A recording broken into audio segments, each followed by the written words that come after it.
আসসালামু আলাইকুম everyone, welcome to my channel.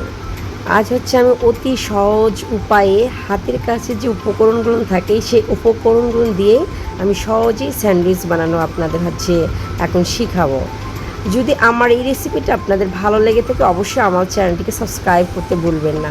এই স্যান্ডউইচ হচ্ছে আপনার বাচ্চাদের টিফিনও দিতে পারবেন এবং নিজেরাও বিকেলে এটা তৈরি করে খেতে পারবেন। তো কীভাবে এটি তৈরি করা হয় তা আমি আপনাদের এখন দেখাচ্ছি। অবশ্যই আপনারা ধৈর্য সহকারে ভিডিওটি দেখবেন। আমি আগে থেকে কিছু ব্রেড হচ্ছে রুটি চারপাশে এইরকম করে কেটে রেখে দিয়েছি। একটা কিভাবে চারপাশে হচ্ছে এই ব্রাউন অংশগুলো কেটে ফেলতে হয় তা দেখানোর জন্য আমি একটা এখানে রেখে দিয়েছি, যারা জানে না তাদের জন্য এটা। এখন দেখেন আমি কিভাবে এটা কেটে দিলাম ছুরি দিয়ে। এখন আগে থেকে আমি অনেকগুলো কেটে রেখেছি, একটা শুধু আপনাদের দেখানোর জন্য রেখেছি। আর এইগুলো যে অংশগুলো কেটে রেখেছি এগুলো আপনার হচ্ছে ব্রেড গ্রাম তৈরি করতে পারবেন বা চা দিয়ে খেতে পারবেন, ইচ্ছা আপনাদের। কিন্তু আমি এগুলো ব্রেড গ্রাম তৈরি করব। এই দেখেন এখানে আমি হচ্ছে টোটাল হচ্ছে 6 পিস তৈরি করেছি। এখন এগুলো হচ্ছে আমি এক সাইডে রেখে দিব। আর এর ভিতরের পুরটা আমি কিভাবে তৈরি করেছি বা সালাডটা কিভাবে তৈরি করেছি তা আমি আপনাদের এখানে আবার দেখাচ্ছি।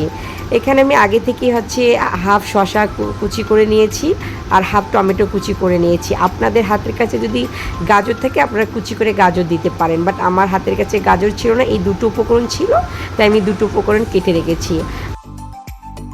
থাকবেই একটা ডিম আপনারা হচ্ছে আগে থেকে সিদ্ধ করে চামচ অথবা হচ্ছে ছুরি দিয়ে এরকম করে কুচি কুচি করে নেবেন।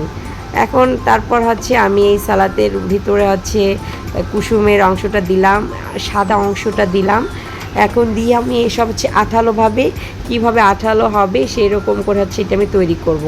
এবং আগে থেকে আমি হচ্ছে মেয়োনিজটা তৈরি করে রেখেছিলাম। আমার মেয়োনিজটা হচ্ছে পাতলা হয়েছে, আমি নিজে পাতলা করেছি। এখানে আমি দুধ ইউজ করেছি একটু বাচ্চার সুবিধার জন্য, আমার বাচ্চা দুধ খেতে চায় না, তাই এখানে দুধ ইউজ করে একটু স্বাস্থ্যকর সম্মত বানাতে চেয়েছি এই মেয়োনিজটা। আমি মেয়োনিজটা পরিমাণ মতো ইউজ করেছি। আপনারা যখন নাড়াচাড়া করবেন দেখবেন হচ্ছে এইরকমভাবে একটা আঠালো আসে কিনা, আপনারা দেখতে থাকেন, দেখলেই বুঝতে পারেন আমি কীভাবে ওটা নিয়ে নিলাম। এখন যে আগে থেকে যে ব্রেডগুলো আমি তৈরি করে রেখেছি এর উপরে আমি মেয়োনিজটা দিচ্ছি। আপনারা ইচ্ছে করলে এখানে মানে সস দিতে পারেন, টমেটো সস, বাট আমার মেয়ে আমার বেবি না, তাই আমি ওই ইয়েটা এই জন্য পাতলা করে দিয়েছি যেন আমি এখানে ইউজ করতে পারি। তাই আমি সসটা দিয়ে চারপাশে হচ্ছে ব্রেডের উপর দিলাম। তারপর সালাডটা আগে থেকে যে সালাডটা তৈরি করে রেখেছিলাম সেটা এখন আমি এখানে দিয়ে আলতোভাবে একটু চাপ দিচ্ছি, না হলে দেখা যাচ্ছে এটা খুলে যেতে পারে, তাই আলতোভাবে আপনারা চাপ দিবেন। আপনারা দেখতেই পাচ্ছেন আমি কিভাবে চাপটা দিলাম।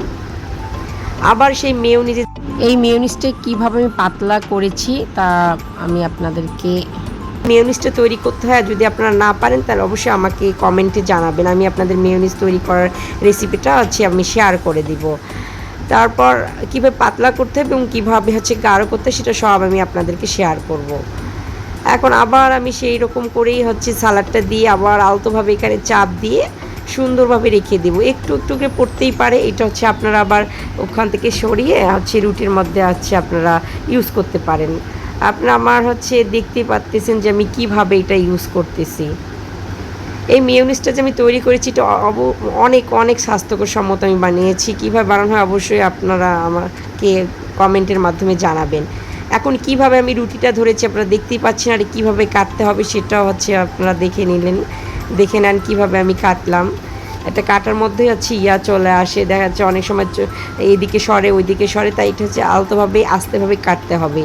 কাটার পর এখানে কিছু অংশ পড়তেই পারে, এটা আমি ক্লিন করে নিলাম। কিছু আবার আপনাদের এখানেও কেটে দেখাচ্ছি, আপনারা সুন্দরভাবে এটা কেটে নিয়ে একটু সার্ভ করবেন। দেখেন আমার অলরেডি হচ্ছে এটা মানে কেটে নেওয়া হয়ে গেছে। এদিকে আমার বেবি অনেকে জ্বালাচ্ছে, আম্মু তাড়াতাড়ি করো, তাড়াতাড়ি খাবো।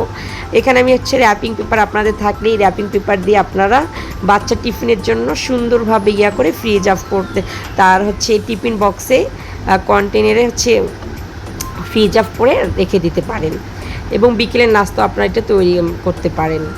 এই যে আমি কিছু আমার বাচ্চার জন্য টিফিনে রেখে দিব, কিছু এখন ওদের খেতে দিব। আমি কিছু টিফিনে রাখবো আপনাদের দেখানোর জন্য, একটা সুন্দরভাবে আমি এটা সাজালাম। আপনারা আপনাদের ইচ্ছে মতো সাজিয়ে নেবেন। দেখেন ভিতরটা কত সুন্দর ইয়াম্মি হয়েছে। অবশ্যই আপনারা এটা বাসায় ট্রাই করবেন, বাসায় বাচ্চাদের ট্রাই করে মানে নিজেই করে খাওয়াবেন। অনেক সুস্বাস্থ্যকর খাবার এটি, অবশ্যই তৈরি করুন। অনেক সুন্দরভাবে আমি এটি তৈরি করেছি, অনেক কম ইয়াতে উপকরণে, আপনারা দেখতেই পারলেন। আর এই ভিডিওটি যদি আপনাদের ভালো লেগে থাকে অবশ্যই আমার চ্যানেলটিকে সাবস্ক্রাইব করবেন এবং চ্যানেলটিকে লাইক করবেন এবং শেয়ার করবেন। অবশ্যই কমেন্টে জানাবেন যে মেয়োনিজ আপনারা তৈরি করতে পারেন কি না। আমি অবশ্যই এই সসটা বা মেয়োনিজটা আপনাদের তৈরি করে দেখাবো, কমেন্টে জানাবেন। আর আমার এই রেসিপিটা কেমন লাগলো অবশ্যই কমেন্ট করবেন। আর যেতে যেতে আবার আমার চ্যানেলটিকে সাবস্ক্রাইব করতে ভুলবেন না। ভালো থাকবেন, সুস্থ থাকবেন। আসসালামু আলাইকুম।